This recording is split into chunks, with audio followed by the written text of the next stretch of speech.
Hello everybody, my name is Rachel and welcome to my weekly wrap-up of July 26, 2015, wherein I tell you about all the things that I finished this week, which was a good stack because I finished Reamde and that's a 1,000-page book. Oh my god, that book took me forever. Anyway, an item of housekeeping first, which is I am not planning on making any videos this coming week. I'm taking a break from a lot of the time-intensive BookTube related stuff. I've been kicking around this idea for a little while. I think there's a lot of wisdom in just taking a regularly scheduled vacation while things are going great so that they continue to stay great and you don't get burnt out or fatigued or pressured by a schedule of your own making, because this happens to me a lot. So everything's fine, but this coming week is just a good time to do this anyway. I have things I want to do, and I'm going to be out of town for a couple of days, and I just don't want to have to worry about making videos and the time sink that is that. But anyway, I have 5 books to talk to you about in a short amount of time as possible, and I should probably get started on that. The first book that I finished this week was Mistborn, The Final Empire by Sanderson. I'm not going to say anything more about this because I already did a review and a lot of people commented on that, and I've had a great time hearing what you guys have to say about this book. I didn't like it all that much. It was enjoyable in that it was completely inoffensively okay. Many people disagree with me on this, but anyway, if you want to know more about my thoughts on the individual components of this book that I had some issues with, then go watch that review. And thank you to everybody who commented on it and gave me some direction and a different way to think about this book. I really wish that I'd known it was marketed to a YA audience when I picked it up. That would have changed some of my expectations for the better, but hindsight is 20/20, so that didn't happen. I'm not going to continue on with the Mistborn series, but I'll be trying The Way of Kings or maybe Warbreaker next, depending on which of my holds comes in at the library. Whenever I start filming, my neighbors come outside. I think they're gone. Okay. The next thing that I finished was The Taming of the Shrew by William Shakespeare, and I didn't like this very much. This is apparently the play that everybody wants to debate whether it is actually misogynistic or whether it's a farce. I don't have anything intelligent to contribute to that debate. Just on a purely surface level, I did not enjoy the content of the story. I didn't enjoy the theme. I didn't enjoy most of the characters, and the writing didn't impress me all that much. I don't know, maybe this is one of his earlier plays, one of the ones that people agree isn't the most well written, but I've certainly enjoyed the language and things like Hamlet or The Tempest so much more. This was just okay. Let's just skip to the problem I have with this. Petruchio marries Catherine, and his method for taming her is to literally starve her and deprive her of sleep. Also, classic abuser sign. He tries to cut her off from her family and won't let her see her father or anything. And is that not a screaming warning sign? To top it all off, it appears that he actually succeeds in literally breaking Catherine's spirit. He does terrible things to her, and all the other men in the play don't seem to have a problem with this, and some of them actually think that his method is good and they're going to learn this method in case they need to tame their own wives. I didn't like this. I just thought it was unpleasant to read. Usually when I get done reading a Shakespeare play, I want to watch a live action version to get a better sense of what the play is really like. And in this case, I'm not sure if I want to.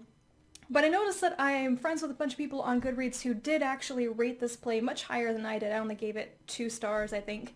So if anybody knows of a live-action version of The Taming of the Shrew that interprets this play in maybe a more modern way or maybe a more funny way, let me know. I might try to get my hands on it, but other than that, I'm just not super into the idea of getting into this play anymore.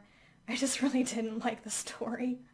The third thing that I finished this week was Command Decision by Elizabeth Moon, which is the 4th book in the Vadas War series, which is the military science fiction series I've just been loving so much over the entire month. This is the 4th week I've been talking about it, so yeah, sorry about that. If you want to know how the series starts, I did a review of the first book, Trading in Danger, which I think is go watch that if you want to know more about the series. I was reading this fourth book and thinking there's definitely been character development. Kai is already very different internally than what she was like in the first book. She's just become a lot stronger. She's trusting her own instincts and her own opinions a lot more.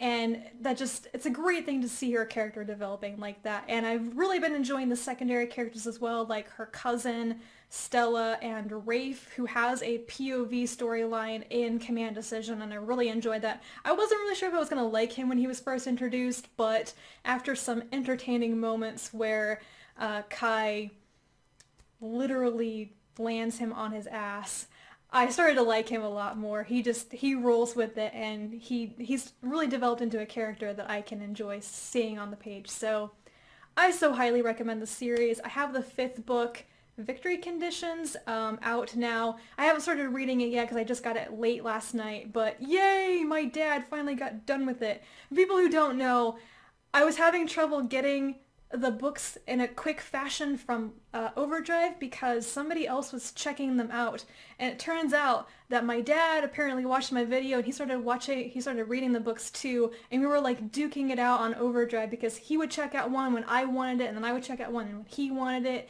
And I didn't realize this until I came over last weekend and he was talking to me about it. He's like, "Are you reading the books on Overdrive? I thought you were reading the physical ones." And I'm like, "No." And he's like, "Oh, it's you." So that was funny. The fourth thing that I finished this week was Reamde by Neal Stephenson. Once again, a complicated plot that I'm going to have a hard time describing, but it starts off with a man named Richard Forthrast who's in his 50s, has had an interesting life, including smuggling marijuana across the American-Canadian border, but he's gone legal, and he's created an online game called Terrain. It's a lot like World of Warcraft, but it is built on top of the idea of like embracing gold farming, you know, Chinese kids gold farming in these games, and he's taken that idea and built an entire world around it so that lots and lots of money flows through this game. And a young Chinese hacker gold farmer creates a virus. It's a ransomware, like the CryptoLocker virus that was a little while ago. Anyway, basically it's a virus that attacks people who play the game Terrain, and it takes their files hostage and encrypts them, and you have to pay the Reamde virus creator in the game so that he will give you your files back. Unfortunately, this virus infects the data of a portion of the Russian mafia, which takes some people hostage who are, well, Zula's related to Richard Forthrast. She's his niece. And the action just goes freaking everywhere. They're in China. I never thought that the Canadian-American border was so exciting until I read this book. Sometimes the action and even some of the technical stuff was secondary to how I felt about characters being separated and finally getting to come back again. I was really excited by the end of this book when everything converges again. All these characters that have been separated for hundreds of pages finally get back together in the most unlikely but fantastic of ways. I really liked Richard. I really liked Zula. I was so impressed that even though Zula spends the majority of this book in situations where she's essentially powerless, she's being held hostage throughout most of this book, she never really felt helpless. She never felt like she wasn't a little bit in control of the situation. She was just so obviously good at recognizing what was going on with the people who are holding her captive and allying herself with people and just playing things right. It's a miracle that she survives, you know?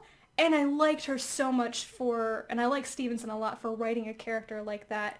She could have been the damsel in distress, but I never felt like she was the damsel in distress. The only thing that I'm going to say negatively about this book is that it's too long. I'm so sorry, Jane. Don't hate me. I just thought it was way too long. I was just like physically getting exhausted reading this book, even though I was interested in what was going on. About the halfway point, I started to really be feeling like this needs to end. I need the storyline to be wrapped up. I need to feel like we're going towards an end. And so there was this portion in the middle, like pages 400 to 700, where I just started to really struggle with the length of it, but the ending was pretty darn good, and I was glued to the page whenever I picked up this book. The final thing that I read this week was Taltos by Stephen Brust. This is the fourth book in the Vlad Taltos series. It's a very, very D&D inspired 80s fantasy series, and it reads like one. It's not the most well-written series I've ever read, and this particular book has a pretty thin plot where you already know how it ends, which takes all surprise out of it because it's actually a prequel story that takes place before the events of the first three books, which I've already read. So I know that he survives. I know that the people who go with him survive. It wasn't the most interesting of stories, I'm going to say. So the series, this is what the series is about. The main character is Vlad Taltos. He is a human. They're called Easterners in this world, and he lives in a place where Easterners, humans, live alongside Dragarans, and Dragarans, they're not elvish, but they're like 7 feet tall humans who live for thousands of years, and they have sorcery, and humans have witchcraft, and they don't like each other very much. So Vlad actually lives in a Dragaran neighborhood. He runs a protection business, and he's also an assassin on the side. And he kills Dragarans and goes on adventures, and he has some Dragaran friends, and things happen. It's entertaining to read on an evening when you have nothing else to do. And this particular story is how Vlad met some of the Dragaran characters that show up in the first three books, like Morlan and Sethra Lavode and Kyra. And yeah, it's him going on an adventure to the paths or the lands of the dead and then getting back again. For people who are interested in the series at all, if you also like Joe Walton's stuff, this is a series that she talks about in her book, What Makes This Book So Great. She did a series of essays/blog posts collected in that as she reread through, I don't know, probably the first 15 of these books. And that's where I learned about it and why I started to start reading it. So I'll keep reading it because it's completely fun in that sense, but it's not amazing literature at all. That is it for me this week. I hope that you guys have a great week. I will be back at some point, probably on Sunday, with my next video, and until then, bye.